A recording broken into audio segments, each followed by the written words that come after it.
palavra de Deus diz no livro de Lucas, capítulo 15, versículo de número 18: Levantar-me-ei e irei ter com o meu pai. Essa passagem narra a história do filho pródigo. Mas e se eu disser para você que dentro dessa passagem está o segredo para a tão desejada vitória que você almeja alcançar? A verdade é que a nossa vida, querida, é uma vida em que nós carregamos uma síndrome que está sobre o ser humano desde lá do Jardim do Éden. Essa síndrome é a síndrome de nunca assumir a sua responsabilidade. É a síndrome da transferência de culpa. Deus tinha dado uma ordem lá no capítulo 2, versículo de número 17 para Adão, que eles poderiam comer de todo o fruto, de toda a árvore que havia no Jardim do Éden, exceto de uma, a árvore do conhecimento do bem e do mal. Mas a Bíblia vai dizer agora que no capítulo 3, Satanás, ali usando uma serpente, ele vai tentar Eva. E ele consegue enganar Eva e fazer com que ela coma do fruto da árvore do conhecimento do bem e do mal. Eva, por sua vez, dá o fruto para Adão e ele também come, e assim eles pecam e transgridem contra Deus. A Bíblia Sagrada diz então que Deus desce no Éden e agora Deus vai ter um diálogo com Adão, perguntando para ele: acaso comeste do fruto que eu disse para não comer? E então Adão é o primeiro a não assumir a sua responsabilidade. E ele vai transferir a culpa para Eva, dizendo: a mulher que tu me deste. A Bíblia Sagrada diz então que Deus vai até a mulher, indagando com ela por que ela tinha feito aquilo. E a mulher também não vai assumir a sua responsabilidade, mas vai transferir a culpa e vai dizer: a serpente me enganou. E aliás, coitada da serpente, né? Porque não tinha ninguém para ela transferir a culpa, então sobrou para ela. Veja que o ser humano carrega esse mal que está presente na humanidade desde o Éden. A incapacidade de assumir os seus erros e assumir a sua responsabilidade. E acredite, assumir a responsabilidade requer uma mudança de atitude. E é sobre isso que eu quero falar.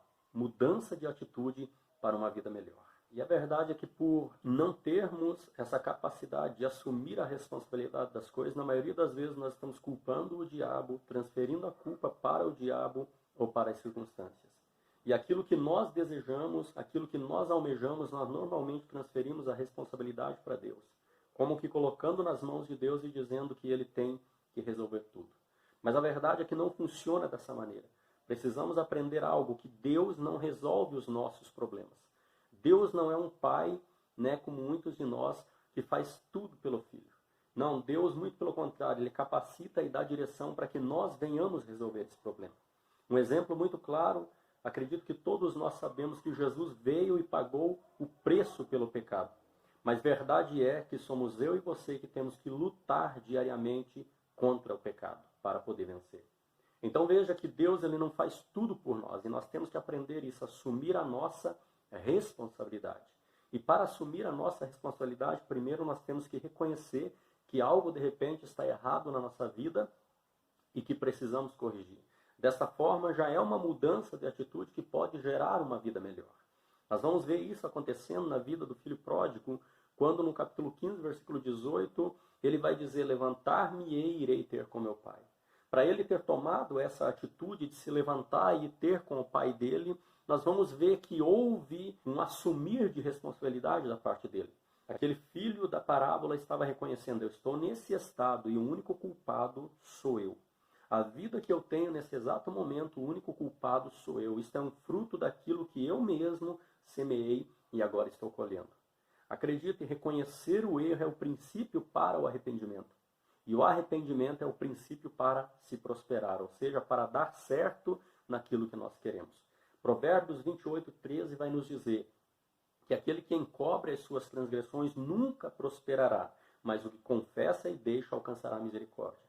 Logo entendemos que se aquele que não confessa as suas transgressões, significa que ele não reconheceu o seu erro. Se ele não reconhece o seu erro, ele não pode se arrepender, e por isso ele não vai confessar, e então ele não prospera. Então o inverso disso é que se eu reconheço o meu erro, eu me arrependo. E se eu me arrependo, eu confesso e deixo, então eu alcanço misericórdia e também vou prosperar naquilo que eu estou fazendo. Nós precisamos reconhecer que nós muitas vezes estamos errando e jogando a responsabilidade para cima de circunstâncias, para cima de pessoas ou até mesmo nas mãos de Deus. Quando na verdade nós deveríamos olhar para nós mesmos e dizer, eu estou errando, isso é um fruto ou um resultado daquilo que eu semeei. Aí começa uma mudança de atitude. Porque aquele jovem reconheceu que ele tinha errado e que ele estava naquele estado por conta dos seus atos, por conta dos seus erros, ele decide se levantar. Agora eu posso ir ter com meu pai, porque eu reconheço que o erro está em mim. E nós vamos ver que isso está muito bem claro na palavra, porque a continuação vai dizer que ele planeja o que ele vai falar para o seu pai. Ele vai dizer, levantar-me-ei, irei ter com meu pai, e dir-lhe-ei, pai, pequei contra o céu e perante ti, e não sou digno de ser chamado seu filho. Ou seja, aquele jovem ele estava se arrependendo, reconhecendo que ele tinha errado. E por isso começa uma mudança na vida dele. Por quê? Porque ele tomou uma atitude. A mudança de atitude sempre vai promover uma mudança nos resultados.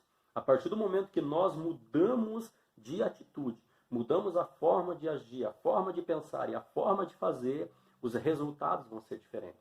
É como um time de futebol que passa o primeiro tempo inteiro perdendo, jogando mal, mas de repente, no início do segundo tempo ou no intervalo, o técnico decide mudar o esquema tático e ele volta então para o segundo tempo, melhorado e mais forte, de repente consegue empatar e ainda virar o jogo. Ou seja, o resultado muda porque houve uma mudança de atitude, uma mudança na forma de jogar. Se eu e você queremos mudar o resultado da vida que nós estamos vivendo, começa por uma mudança de atitude. E essa mudança de atitude começa por reconhecer o nosso erro. Jamais transferir a culpa para alguém. Jamais fazer o que Adão fez, até porque Deus tinha falado com Adão, a responsabilidade maior era dele. Mas ele foi lá e transmitiu a culpa para Eva. Jamais fazer como Eva, por mais que a serpente ou Satanás tenha induzido, tenha persuadido ou enganado ela, ainda assim ela fez porque quis. Ela teve o seu livre-arbítrio, ela poderia dizer não. O resultado da nossa vida, no momento em que nós estamos vivendo, é fruto apenas daquilo que nós mesmos semeamos. Ou seja, se eu e você mudarmos de atitude hoje, começarmos a semear da forma correta e as sementes corretas, com certeza nós colheremos coisas boas. Mas enquanto nós estivermos semeando da forma errada, e pior, não reconhecendo que o único errado na história somos nós, Deus não está errado, a culpa não é do diabo, a culpa não é das circunstâncias, nada vai mudar. Tem pessoas, por exemplo, que costumam culpar, por exemplo, o governo pelo estado que está a nação. É claro que eu não vou aqui defender governo e nem políticos, mas a pergunta é, quem é que colocou os políticos lá? Quem é que colocou os governantes lá? E toda vez que eu estiver culpando alguém, eu não vou conseguir resolver o problema. Toda vez que eu culpo outra pessoa, não vou conseguir resolver o problema. A mudança de atitude vai gerar um resultado diferente. A mudança de atitude vai proporcionar uma vida melhor. Nessa história, o que nos mostra é que para aquele jovem ele estava no fim da sua vida. Judeus, na questão ali de apacentar porcos, era uma coisa imunda para eles. Então mostra que aquele jovem chegou num estado de declínio, de queda, que talvez ele não pudesse se levantar. Mas o que fez ele se levantar foi o quê? Ele decidiu mudar a sua atitude, começando por reconhecer o seu erro. E a Bíblia Sagrada vai narrar e dizer que quando ele volta para a casa do seu pai, o pai corre em direção a ele, o abraça, e ele vai começar a dizer tudo aquilo que ele tinha planejado a partir do versículo 18. O plano dele era chegar diante do pai e dizer, pequei contra o céu e perante ti, não sou digno de ser chamado seu filho, faze-me como um dos teus trabalhadores, faze-me um escravo, era isso que ele estava querendo, era suficiente para ele. Mas o pai, no entanto, quando ele começa a dizer, pai, pequei contra o céu e perante ti, o pai logo interrompe ele e não deixa ele terminar.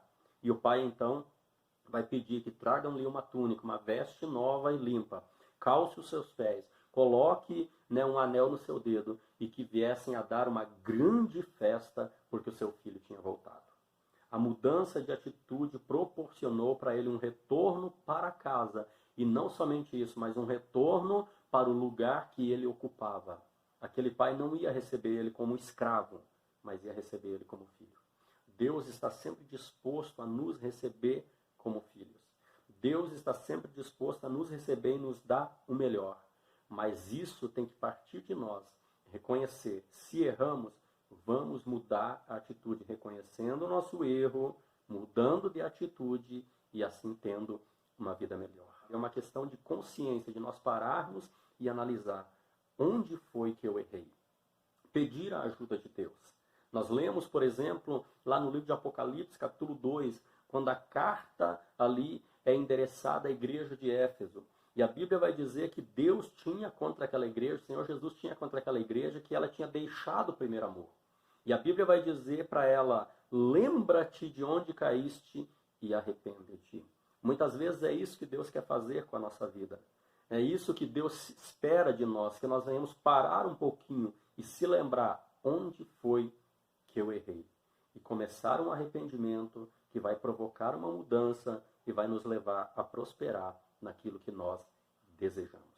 Aliás, uma das funções do Espírito Santo é exatamente nos fazer lembrar. Pois a Bíblia diz que ele viria, nos guiaria a toda a verdade e nos faria lembrar de tudo quanto tinha sido dito pelo Senhor Jesus. Ou seja, nos fazer lembrar é a função do Espírito Santo. Que você possa deixar o Espírito Santo tocar no seu coração. De repente fazer você lembrar o que houve de errado. Que tipo de semente foi semeado. Que tipo de atitude foi tomado que gerou o estado em que você está nesse momento. E aí você possa então, a partir daí, mudar a sua atitude e passar a ter uma vida melhor. Que Deus possa abençoar a sua casa, a sua família. Fique com Deus. Em nome de Jesus.